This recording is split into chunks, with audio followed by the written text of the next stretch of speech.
ada banyak tempat, waktu, kondisi dikabulkannya doa.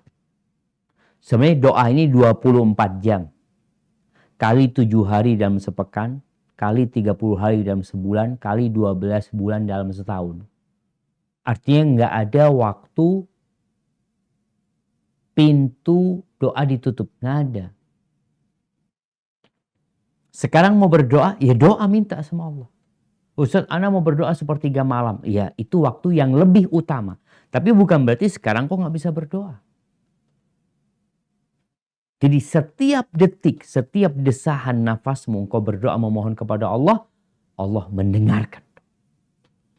Dan Allah berjanji akan mengabulkan. Di antara tempat yang mustajab itu, atau kondisi yang mustajab adalah ketika sujud. Tapi sebelum bicara sujud, ingat sujud ini ada macam-macam dalam agama kita. Yang pertama sujud dalam sholat. Yang kedua sujud tilawah. Itu ketika membaca ayat-ayat sajdah. Seperti ketika membaca surat Al-Alaq. Di akhir ayat itu Allah mengatakan wasjud waqtarib. Sujudlah dan dekatkan dirimu kepada Allah. Ini perintah sujud dan dekatkan diri kepada Allah. Itu ayat sajdah. Yang kalau kita baca di sholat, kita dianjurkan sujud. Kalau dibaca di luar sholat, ya kita juga sujud. Yang ketiga ada sujud sahwi. Sujud sahwi ini masih berkaitan dengan sholat sebenarnya. Tapi sujud karena kelupaan. Ada yang lupa sehingga sebelum salam atau sesudah salam dia sujud. 2 kali. Yang ketiga ada sujud syukur. Yang keempat, sujud syukur. Yaitu tatkala kita mendapat berita baik, ya, mendapatkan nikmat yang tidak kita sangka-sangka atau yang kita harapkan, lalu Allah kabulkan. Nah, kita sujud syukur. Ini 4 sujud. Jadi bicara doa dalam sujud ini bukan kita bikin sujud sendiri. Umpamanya anak lagi duduk-duduk nih, anak mau doa mah langsung sujud anak. Enggak. Karena sujud yang ada itu cuma tadi 4. Enggak ada sujud doa khusus. Kenapa anak sampaikan ini dulu? Di keluarga anak, ibu ana hafizahullah wa afaha min kulli afat. Dia ngajarin ana waktu ana SD, ana belum belajar agama. Setiap selesai sholat, kita itu sujud. Assalamualaikum, assalamualaikum. Ya setelah berzikir, mau doa itu kita sujud. Sujud, di situ kita berdoa. Setelah ana pelajari, ternyata nggak ada sujud khusus untuk berdoa. Yang ada sujud dalam sholat, kemudian kita berdoa di sana. Jadi kalau kita bicara sholat ini, di sholat ini, sholat itu artinya doa sebenarnya. Jadi doa itu ada 2 macam. Ada du'aul ibadah, ada du'aul mas'alah. Mungkin teman-teman udah belajar tuh ketika mengkaji kitab Tauhid. Ada doa yang merupakan memang permohonan.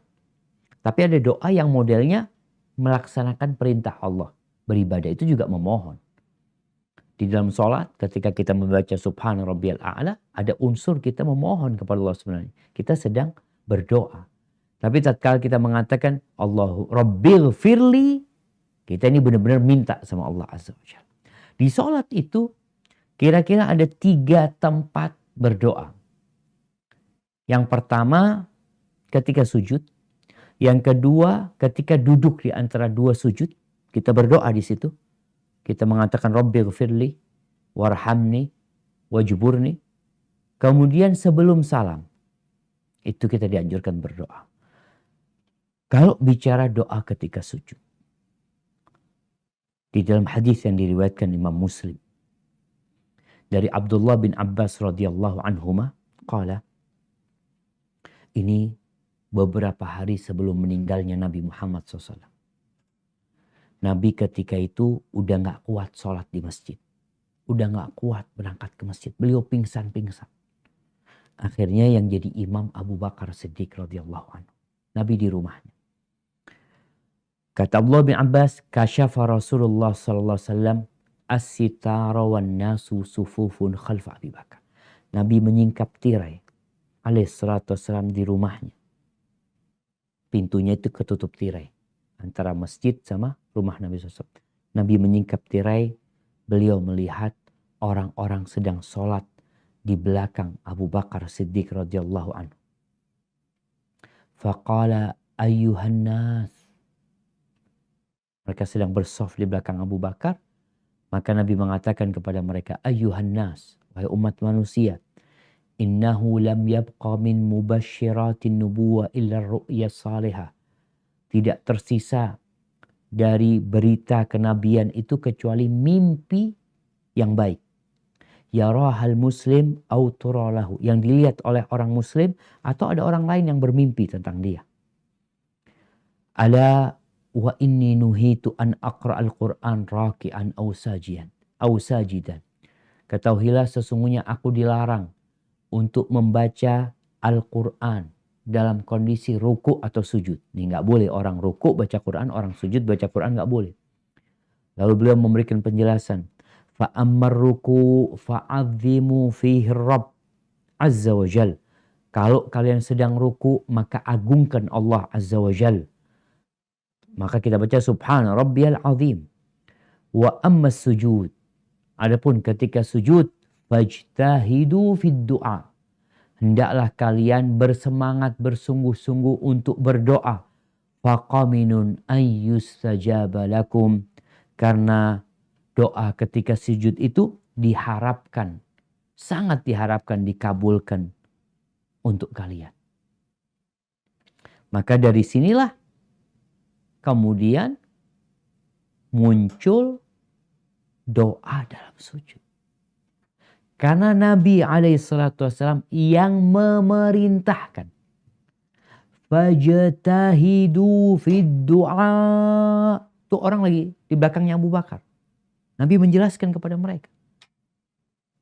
Kalian bersungguh-sungguhlah, bersemangat, berdoa ketika sujud. Kemudian ini hadis Abdullah bin Abbas. Di hadis riwayat Imam Muslim juga dari Abu Hurairah radhiyallahu anhu, Rasulullah SAW menjelaskan tentang alasan kenapa memperbanyak doa ketika sujud. Aqrabu ma yakunul abdu min rabbih wa huwa sajid. Kondisi hamba terdekat sama Tuhannya itu ketika sujud. Jadi semakin kita merendah, semakin kita dekat sama Allah Azza wa Jalla. Semakin kita meletakkan kening kita, dan maaf, kening kita lebih rendah daripada pantat kita. Itu yang terjadi. Itu lebih diharapkan dikabulkan. Kalau di hadis Ibnu Abbas Nabi mengatakan fajtahidu, bersungguh-sungguhlah untuk berdoa. Di hadis Abu Hurairah Nabi SAW mengatakan fa'akthiru minad du'a. Hendaklah kalian memperbanyak doa. Bukan hanya berdoa, tapi memperbanyak doa. Aisyah radhiyallahu ta'ala meriwayatkan bahwasanya di antara yang dibaca Nabi SAW ketika sujud, beliau mengatakan subhanakallahumma rabbana wa bihamdika Allahumma gfirli. Minta ampun. Maha suci engkau ya Allah. Segala puji bagimu. Allahumma gfirli. Ya Allah ampuni aku ya Allah. Itu minta. Dan Nabi memberikan pilihan. Apa saja doa yang kalian minta. Silahkan. Kemudian ahibati fillah. Nabi SAW kelak pada hari kiamat akan sujud. Tatkala beliau meminta syafaat. Orang-orang selesai datang kepada Nabi Adam, Nabi Nuh, Nabi Ibrahim, Nabi Musa, semua angkat tangan. Lalu mereka datang kepada Nabi Isa alaihissalam. Apa kata Nabi Isa alaihissalam? Idhabu ila abdin qad ghafarallahu lahu ma taqaddama min dhanbihi wa ma ta'akhir. Kalian berangkatlah kepada hamba yang sudah diampuni dosa-dosa yang lalu dan yang akan datang, yakni Nabi Muhammad alaihissalam. Akhirnya orang-orang datang meminta kepada Nabi SAW agar Nabi meminta kepada Allah urusan diselesaikan. Apa yang dilakukan Nabi alaihissalam pada waktu itu? Beliau mengatakan, kemudian aku sujud di hadapan arsy Allah azza wa jalla. Dan Nabi tidak mengangkat kepalanya. Terus dia memuji Allah, mengagungkan Allah dalam sujudnya. Beliau nggak minta masih pada waktu itu. Terus memuji Allah dengan pujian yang kata Nabi SAW, yang aku sekarang nggak hafal dengan pujian itu. Setelah itu dikatakan kepada aku, ya Muhammad irfa' ra'sak. Wahai Muhammad, angkatlah kepala. Wa qul yusma', katakan, akan didengar apa yang kau katakan. Wasal tu'ta, pintalah, akan diberikan yang kau pinta. Washfa' tushaffa, dan berikan syafaat, syafaatmu akan diterima.